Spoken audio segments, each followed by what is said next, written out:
Chat, real quick before we get into the video, I'm officially a YouTube partner now, which honestly feels crazy to say. When I woke up this morning, I checked studio, I couldn't believe it, honestly. When I saw it, I honestly wanted to cry because I didn't think it would ever happen. I know I'm not winning an Oscar or nothing, but I do have some thank yous I want to give out. My mom, first of all, because that's mom. But also to my Cryoni guys. I think I said this all to you guys in person, but I really don't know how I could have carried on last year without y'all. So thank you. I guess the last thank you goes out to my community because you guys are the reason I have 760 subs. I started a Discord recently. It's low-key one of the best things that ever happened to me because I've met some really cool people that I mess with heavily. People like Sensical who help me with video ideas all the time. And Scyther who asks me for mod every 10 seconds. I know without the people I mentioned, I wouldn't be here, YouTube or otherwise. So thank you. This intro is already too long, so more light to the channel, and let's get into the video.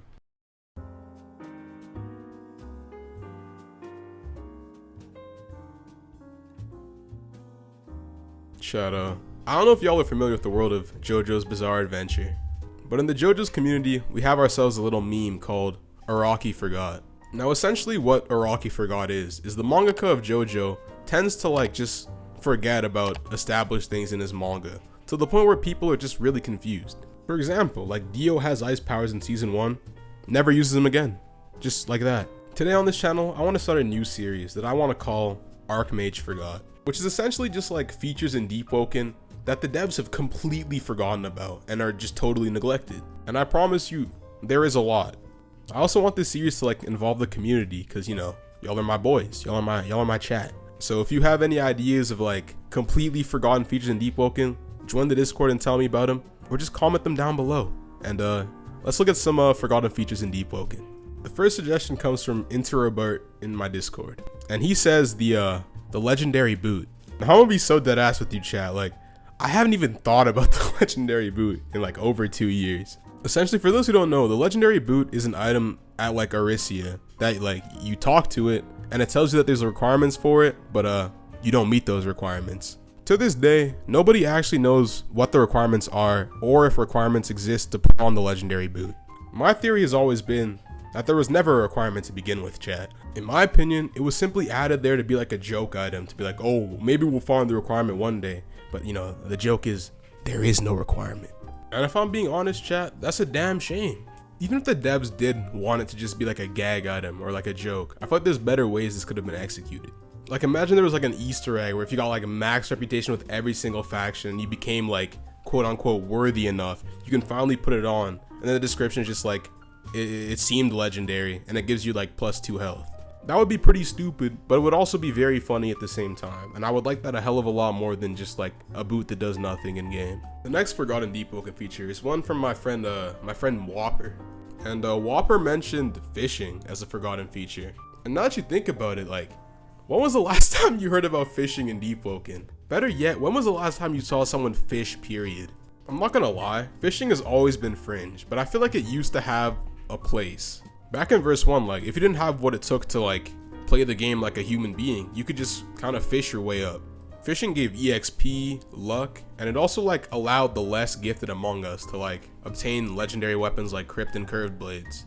Fast forward to today and luck isn't in the game. You basically get legendary weapons for breathing and being alive.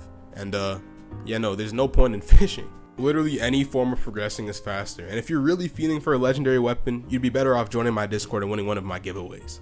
I think that the main problem with fishing and how I would fix it is just that fishing is a relic of verse 1. The system is basically there to circumvent a lot of the difficulty of verse 1 because you could essentially avoid a lot of PvP or depths farming by just fishing. Now that content isn't seen as difficult, there's really no point.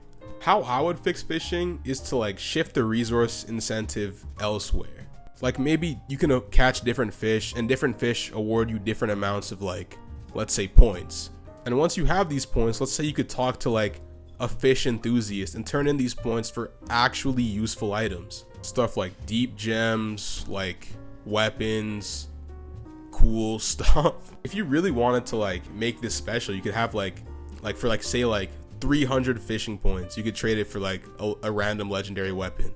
I don't think it would be super insane because like you could get hoed and like get an Ignition Deep Crusher and just be mad about it. Or you could get like the new Sun Wukong staff and be really happy. I think it would be a cool system, chat. Alright, chat. The next forgotten feature is it's Conquest.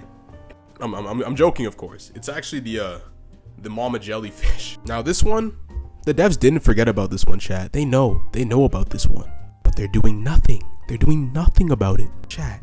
If I could tell you how many times I've wiped this godforsaken jellyfish with no animations, holy shit.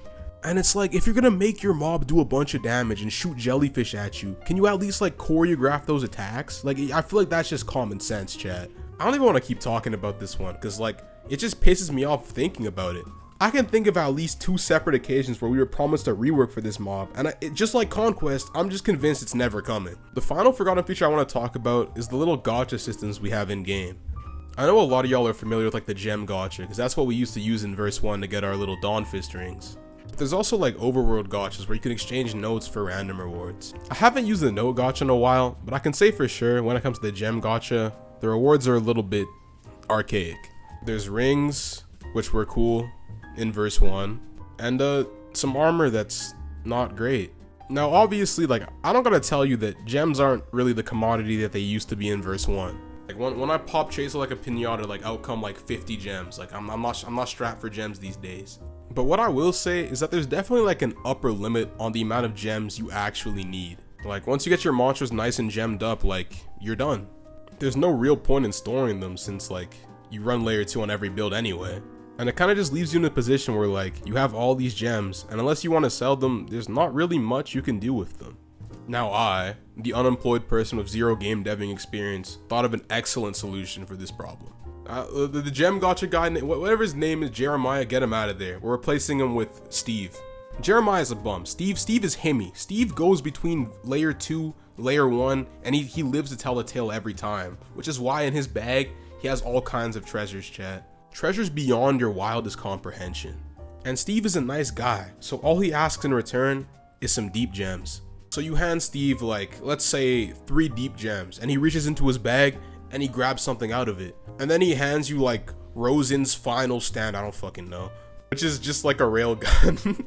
Now obviously you wouldn't always get Rosen's final stand. There would definitely be stinkers in the loot pool. In fact, I feel like all the good stuff like artifacts and legendary weapons would be weighted so ridiculously low that like you'd have to turn in 20 bajillion gems to get one. Not only would this add a way for me to fuel my crippling gambling addiction in Deepwoken, it would also add like an incentive to collecting gems. You could also like put the NPC in the guild base, cause like no way I'm going down the depths for that.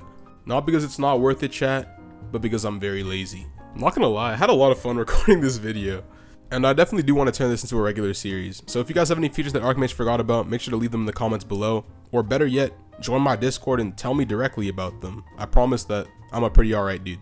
Thank you to everyone who participated in this current one.